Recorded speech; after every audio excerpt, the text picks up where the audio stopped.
आज से 345 साल पहले सिखों के 9वें गुरु गुरु श्री तेग बहादुर को मुग़ल शहंशाह औरंगज़ेब के आदेश पर शहीद कर दिया गया था। आज 345 साल बाद 2020 में जब किसान आंदोलन हो रहा है, दिल्ली के इसी मेमोरियल के पास हम खड़े हैं जो गुरु तेग बहादुर जी का मेमोरियल बना है। यहाँ पर बड़ी गिनती में लोग यहाँ पर आज मौजूद हैं। आमतौर पे हो सकता था कि गिनती कम होती, लेकिन इसी स्मारक से कुछ मीटर की दूरी पर, कुछ 100 मीटर की दूरी पर आंदोलन जारी है। किसानों का किसान पहुँचे हैं पंजाब से, हरियाणा के उस इलाके से जिसके रहनुमा, जिसके अगुआ, जिसके गाइड गुरु तेग बहादुर हुआ करते थे एक समय में, आज से 345 साल पहले। तो यहाँ पे बड़ी संख्या में लोग पहुँचे हैं। जब भी पिछले 23वां दिन है आज आंदोलन का, और इस आंदोलन के दौरान भी हमने कई बार देखा है, कई बार उस रेफरेंस आता है कि हमारे गुरुओं ने शहीदी दी है और हमारे गुरु तेग बहादुर जी का उनका मेमोरियल पास में है। तो आज वो दिन है जिस दिन यहाँ पर आंदोलन करने आए हुए किसान, यहाँ पर आंदोलन करने पहुँचे एक्टिविस्ट, सब इस मेमोरियल पर पहुँचे हुए हैं, मौजूद हैं। हम यहाँ पर कुछ लोग हैं, इनसे बातचीत करते हैं। तो आज के दिन, नमस्कार सर, क्या नाम है आपका? जोगा सिंह चपड़, पटियाला तो हैं। अच्छा, आप पटियाला से आए हैं। आज गुरु तेग बहादुर जी का शहीदी दिवस है, आप यहाँ पे मेमोरियल में बैठे हुए हैं। देखो, गुरु तेग बहादुर जी ਦੀ ਜਿਹੜੀ ਸ਼ਹੀਦੀ ਸੀ ਉਹ ਉਦੋਂ ਉਹਨਾਂ ਲੋਕਾਂ ਦੇ ਲਈ ਸੀਗੀ ਜਿਨ੍ਹਾਂ ਲੋਕਾਂ ਦੇ ਉੱਤੇ ਜ਼ੁਲਮ ਹੋ ਰਿਹਾ ਸੀ, ਔਰ ਹਮੇਸ਼ਾ ਸਿੱਖ ਕੌਮ ਨੇ ਤਾਂ ਉਹਨਾਂ ਵਾਸਤੇ ਹੀ ਆਪਣੀਆਂ ਕੁਰਬਾਨੀਆਂ ਦਿੱਤੀਆਂ, ਦੂਜਿਆਂ ਲਈ ਕੁਰਬਾਨੀਆਂ ਕੀਤੀਆਂ।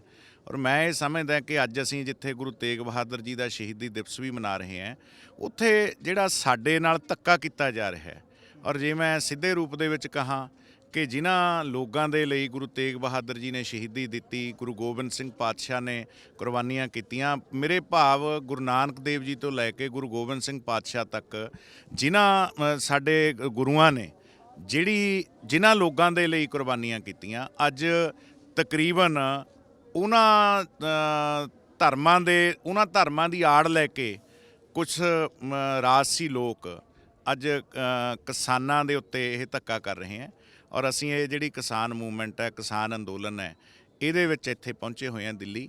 ਤੇ ਅੱਜ ਗੁਰੂ ਤੇਗ ਬਹਾਦਰ ਜੀ ਦਾ ਸ਼ਹੀਦੀ ਦਿਵਸ ਸੀਗਾ। ਇਹ ਗੁਰੂ ਤੇਗ ਬਹਾਦਰ ਜੀ ਦਾ ਜੋ ਮੈਮੋਰੀਅਲ ਇੱਥੇ ਬਣਿਆ ਹੋਇਆ, ਅਸੀਂ ਇੱਥੇ ਬੈਠ ਕੇ ਗੁਰੂ ਤੇਗ ਬਹਾਦਰ ਜੀ ਦੀ ਲਾਮੀ ਸਾਲ ਜਿਹੜੀ ਕੁਰਬਾਨੀ ਹੈ ਉਹਨੂੰ ਯਾਦ ਕਰ ਰਹੇ ਹਾਂ ਕਿ ਕਿਵੇਂ ਫਰਿਆਦ ਲੈ ਕੇ ਜਦੋਂ ਉੱਥੋਂ ਆਏ ਸੀਗੇ ਫਰਿਆਦੀ, ਤਾਂ ਗੁਰੂ ਤੇਗ ਬਹਾਦਰ ਜੀ ਨੇ ਆਪਣੀ ਕੁਰਬਾਨੀ ਦੇਣ ਦੇ ਲਈ ਜਦੋਂ ਗੁਰੂ ਗੋਬਿੰਦ ਸਿੰਘ ਜੀ ਨੂੰ ਦੱਸਿਆ ਕਿ ਇਹਨਾਂ ਦੇ ਲਈ ਕਿਸੇ ਮਹਾਨ ਪੁਰਸ਼ ਦੀ ਕੁਰਬਾਨੀ ਦੀ ਲੋੜ ਹੈ, ਤਾਂ ਗੁਰੂ ਗੋਬਿੰਦ ਸਿੰਘ ਜੀ ਨੇ ਕਿਹਾ ਕਿ ਪਿਤਾ ਜੀ ਤੁਹਾਡੇ ਤੋਂ ਵੱਡਾ ਹੋਰ ਕੌਣ ਹੋ ਸਕਦਾ ਹੈ।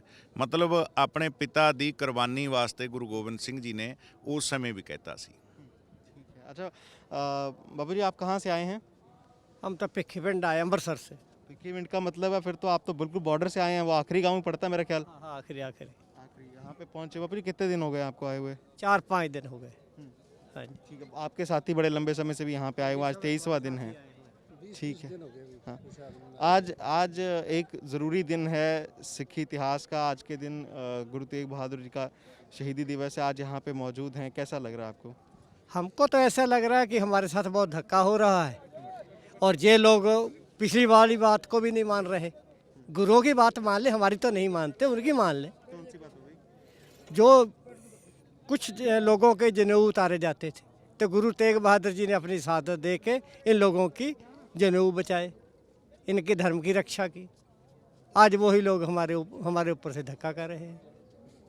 आप इस जो अभी कृषि कानून है या प्रदर्शन हो रहा है, उस चीज़ के लिए बात कर रहे हैं? हाँ जी, उसके लिए करते हैं। हम तो मोदी जी से यही कहते हैं कि इस कानून को वापस ले, काश्तकार अपने घर को जाए। ठीक है। आप कहाँ से आए साहब? हमारा एक ही गांव है, हम लोग बॉर्डर से हैं, खेमकरन बॉर्डर से। हमारा पाकिस्तान से 1-2 किलोमीटर गांव है, हम लोग वहां से आए हैं। यहाँ जो 3 कानून मोदी ने बनाए हैं, इसको रद्द कराने के लिए आए हैं। हम लोग 20 दिन से इधर आए हुए हैं।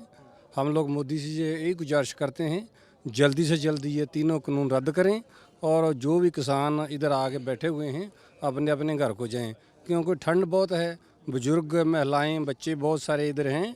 देखने को तो कुछ नहीं लगता, लेकिन रात को मालूम पड़ता है कितनी ठंड है। हमारी मोदी से यही गुजारिश है, जल्दी से जल्दी किसानों का मुद्दा हल करके किसानों को जल्दी से जल्दी घर भेजा जाए। ठीक है।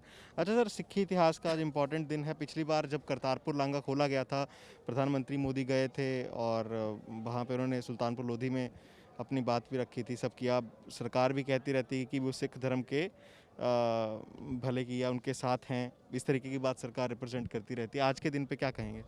ਦੇਖੋ ਮੈਂ ਕੇਵਲ ਦਿਨ ਦੀ ਗੱਲ ਨਹੀਂ ਕਰਾਂਗਾ। ਸਿੱਖਾਂ ਨੇ ਤਾਂ ਹਮੇਸ਼ਾ ਦੂਜਿਆਂ ਲਈ ਹੀ ਕੁਰਬਾਨੀਆਂ ਕੀਤੀਆਂ। ਰਹੀ ਗੱਲ ਮੋਦੀ ਜੀ ਦੀ ਤੇ ਇਹਨਾਂ ਦੀ ਪਾਰਟੀ ਬੀਜੇਪੀ ਦੀ, ਇਹ ਕੇਵਲ ਇੱਕ ਫਿਰਕੇ ਦੀ ਗੱਲ ਕਰਦੇ ਹਾਂ, ਲੇਕਿਨ ਅਸੀਂ ਤਾਂ ਸਭੇ ਸਾਂਝੀ ਵਾਲ ਸਦਾਇਨ ਕੋਈ ਨਾ ਦਿਸੈ ਬਾਹਰਾ ਜੀਓ। ਸਾਡੇ ਗੁਰੂਆਂ ਨੇ ਤਾਂ ਸਾਰਿਆਂ ਦੇ ਲਈ ਸਾਨੂੰ ਉਪਦੇਸ਼ ਦਿੱਤਾ ਹੈ।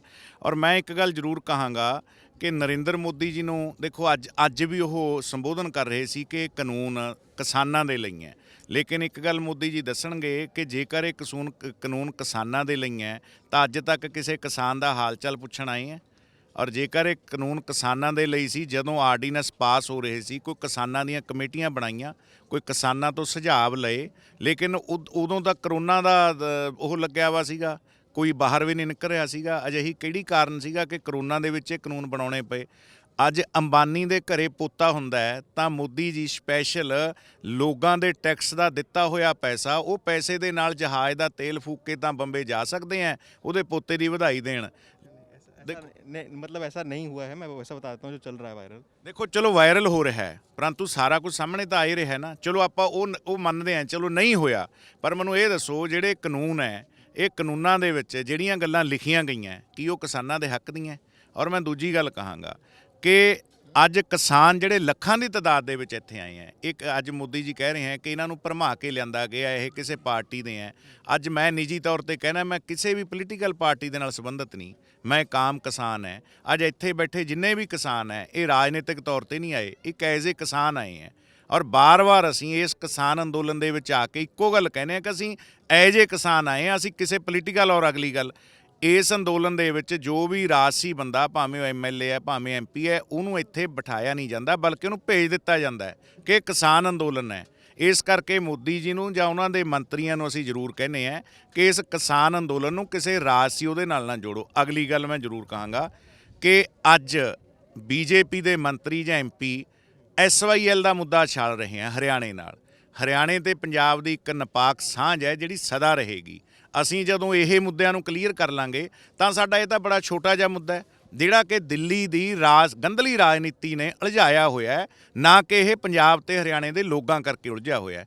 ਇਹ ਮੁੱਦੇ ਵੀ ਅਸੀਂ ਸੁਲਝਾ ਲਾਂਗੇ, ਲੇਕਿਨ ਪਹਿਲਾਂ ਜਿਹੜਾ ਪੂਰੇ ਭਾਰਤ ਦਾ ਮੁੱਦਾ ਹੈ, ਮੈਂ ਇਸੇ ਗੱਲ 'ਚੋਂ ਕਹਾਂਗਾ ਕਿ ਤੁਸੀਂ ਅੱਜ ਬੀਜੇਪੀ ਦੇ ਮੰਤਰੀ SYL ਦੀ ਤਾਂ ਗੱਲ ਕਰਦੇ ਹੈ, ਲੇਕਿਨ ਯੂਪੀ ਦੇ ਵਿੱਚ MSP ਨਹੀਂ ਮਿਲ ਰਹੀ, ਬਿਹਾਰ 'ਚ MSP ਨਹੀਂ ਮਿਲ ਰਹੀ। ਅਸੀਂ ਪੂਰੇ ਭਾਰਤ ਦੇ ਉਹਨਾਂ ਕਿਸਾਨਾਂ ਦੀ ਗੱਲ ਕਰਨ ਆਏ ਹਾਂ ਜਿਹੜੇ ਕਿਸਾਨਾਂ ਨੂੰ ਇਸ ਦਿੱਲੀ ਦੀਆਂ ਸਰਕਾਰਾਂ ਨੇ ਲੰਬੇ ਸਮੇਂ ਤੋਂ ਲੁੱਟਿਆ ਹੋਇਆ ਹੈ।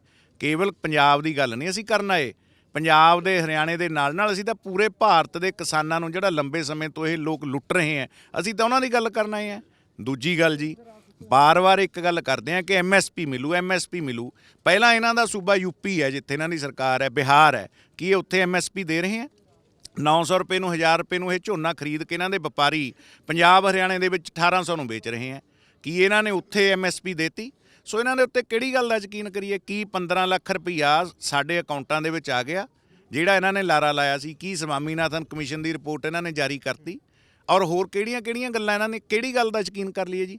ਜੇਕਰ ਅਸੀਂ ਇਹ ਕਹੀਏ ਕਿ ਭਾਰਤ ਦੇ ਟੋਟਲ ਜਿੰਨੀ ਜਨਸੰਖਿਆ ਹੈ ਉਹਦੇ ਵਿੱਚ ਜਿੰਨੇ ਬੰਦੇ ਝੂਠੇ ਹੈ, ਉਹ ਝੂਠਿਆਂ ਨੂੰ ਇਕੱਠੇ ਕਰਕੇ ਨਿਚੋੜ ਕੱਢਣਾ ਹੋਵੇ ਤਾਂ ਉਹ BJP ਦਾ ਸਾਰੇ ਝੂਠਿਆਂ ਦੀ ਇੱਕ ਪੰਡ ਇਕੱਠੀ ਹੁੰਦੀ ਹੈ ਜੀ। ਇਹਦੇ ਵਿੱਚ ਕੋਈ ਦੋ ਰਾਵਾਂ ਨਹੀਂ। ਆ ਜਿੰਨੇ ਕਿਸਾਨ ਖੜੇ ਆ ਪੰਜਾਬ ਦੇ ਕੋਨੇ-ਕੋਨੇ ਤੋਂ ਆਏ, ਇਹ ਟੋਟਲ ਕਿਸਾਨੀ ਨਾਲ ਸੰਬੰਧਿਤ ਆ। ਅਸੀਂ ਪਹਿਲਾਂ ਕਿਸਾਨ ਹੈ, ਉਦੋਂ ਬਾਅਦ ਕਿਸੇ ਰਾਜਸੀ ਪਾਰਟੀ ਨਾਲ ਹੋਵਾਂਗੇ। अच्छा, क्या नाम है आपका? मिंदर सिंह जी। अच्छा, आज से पहले कभी यहाँ पे आए थे आप? हाँ जी, कोई गिला है अच्छा, यहीं के आसपास के रहने वाले हैं आप? नहीं, पटियाले जिले के प्रधान जी के जिले के उसी पिंड के नेड़े के बस हम चापड़ के। अच्छा, हाँ हाँ। तो आप यहाँ पे मेमोरियल में तेग बहादुर जी का जो मेमोरियल था, यहाँ पे पहले कभी आए थे? नहीं, पहले कभी नहीं आए।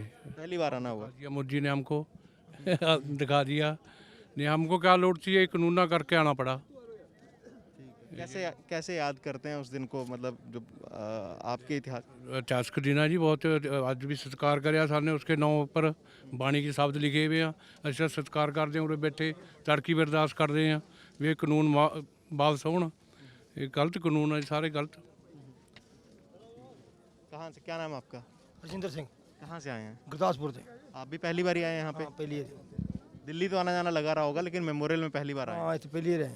ठीक है, और आज के दिन पे भी खास आए हैं। आज के दिनों पे तो बंदा कोशिश करता है कि शीशगंज जाया जाए, रकाबगंज पहुंचा जाए, तो आप यहाँ पे आए स्मारक उनके में, कैसा लग रहा है? बहुत बढ़िया लग रहा है। सीधी पूर्व नाले गुरु तेग बहादुर दा। हाँ बहुत बढ़िया। ऐसे ज़रूरी दिन है आपका। ठीक है, तो यहाँ पे, अच्छा आपसे क्या नाम है आपका? सचिन नाम है जी। सचिन नाम है आपका। सचिन कहाँ से आए हैं? सोनीपत से आया हूँ मैं जी। एक बात कहना चाहूँगा जी, मैं हम हमारे यहाँ पर हम गन्ने की खेती करते हैं। सरकार ने हर साल बॉन्ड घटा दिया। अभी बॉन्ड जितना था सरकार ने, हमारे खेत में कम से कम ये मान लीजिए आप 350 क्विंटल निकलता है। अभी सरकार ने सोनीपत मिल में जो बॉन्ड किया 220 क्विंटल का बॉन्ड करके, बाकी का हमने कहीं वो यूपी में या कहीं पर दूर सस्ते भाव में क्रेशर पर डालना पड़ेगा, ये इसमें कर रहे हैं। और अब धान का है, धान का आप सबको पता है क्वांटिटी फिक्स कर दी। एमएसपी बोल देते हैं कि हाँ हमने एमएसपी लिख दिया, रिटर्न में दे दिया कि हाँ एमएसपी है, पर हर साल क्या कर रहे हैं, पहले 27 क्विंटल लेंगे, फिर लिख देंगे हम 25 क्विंटल लेंगे, बस उससे आगे नहीं, 1 एकड़ में।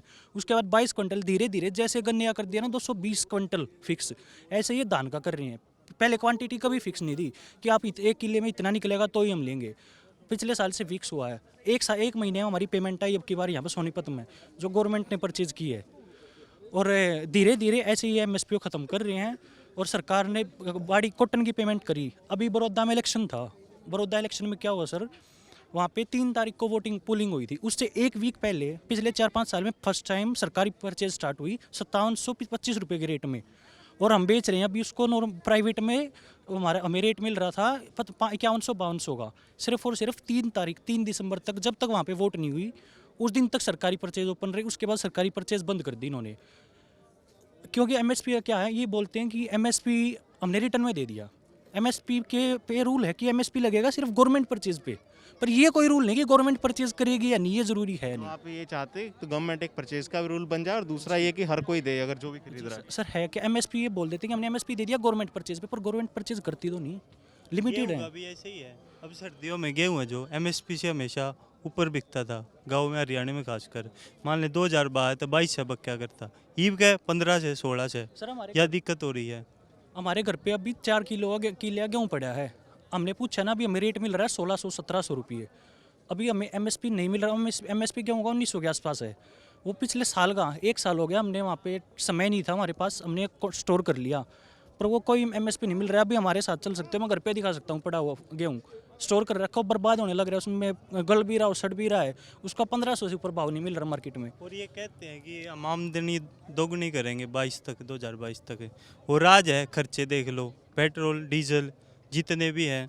खाद का कट्टा कितने का आया करता, 1400 का कर दिया इन्हें खाद का कट्टा, 270 का वो कर रखा है जो 200 रुपये का मिलता था। तो आमदनी दुगनी कहाँ से होगी? एमएसपी तो नीचे लेने लग रहे हमारी फसल, और खर्चे हमारे बढ़ा दिए तो दुगनी कितना होगी।